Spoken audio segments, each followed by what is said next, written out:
So good morning guys. मी आज चालले कुठे भारीच प्लेसमध्ये. मग तुम्हाला पण दाखवाल, पण आता तर नाही दाखवणार आणि आता सांगणार पण नाही. डायरेक्ट मी तिथे जाईल तेव्हा मी तुम्हाला सांगेल. मग you are excited? I am very excited. मग मी पोचले नायगाव स्टेशनला.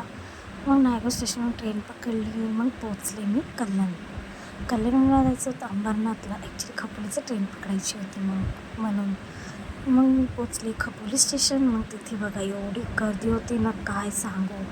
मग त्याच्यानंतर आम्ही पोचलो काहीतरी नाश्ता खाल्ला. मग त्याच्यानंतर आम्ही बसलो खपोलीवरून लोणावळ्याला जायला.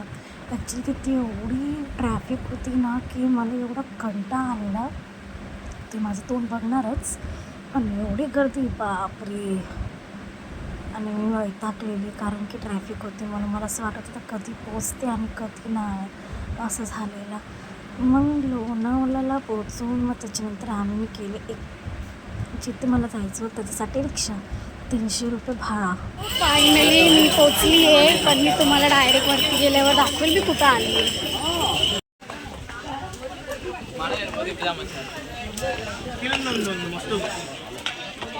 सो फायनली मी पोचले.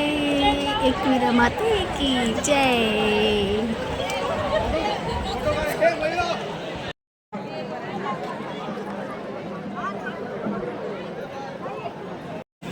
पोचले, पण आज संडे होता. मग आज गर्दी होती. मग दर्शनासाठी खूप लाईन होती, तरीही मी ते लाईन पूर्ण केला.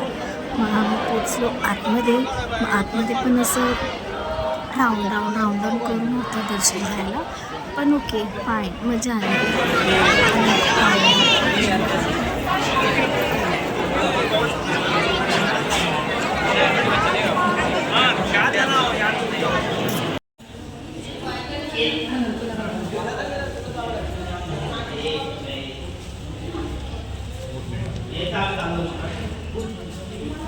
माहिती का तुला?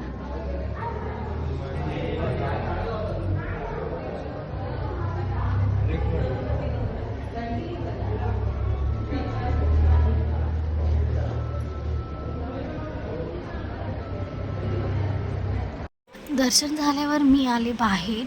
मग त्याच्यानंतर लोकेशन बघितलं. माझा जो मित्र होता त्याला सांगितलं हाय करायला, मग केलं हाय. मग त्याच्यानंतर परत मी लोकेशन बघायला लागले. खूप आवडलं. मग त्याच्यानंतर मी जाताना घरी प्रसाद वगैरे घेतला आणि माझ्या मित्राने पण घेतला. मग त्याच्यानंतर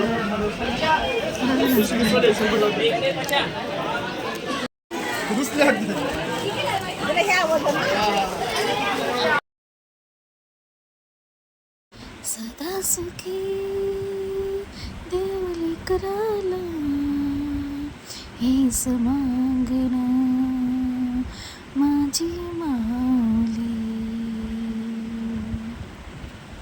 मला माहिती आहे खूप छोटा ब्लॉग आहे, पण जेवढं मी बनवलं तुम्हाला आवडलं असेल तर लाईक, शेअर अँड कमेंट करायला विसरू नका.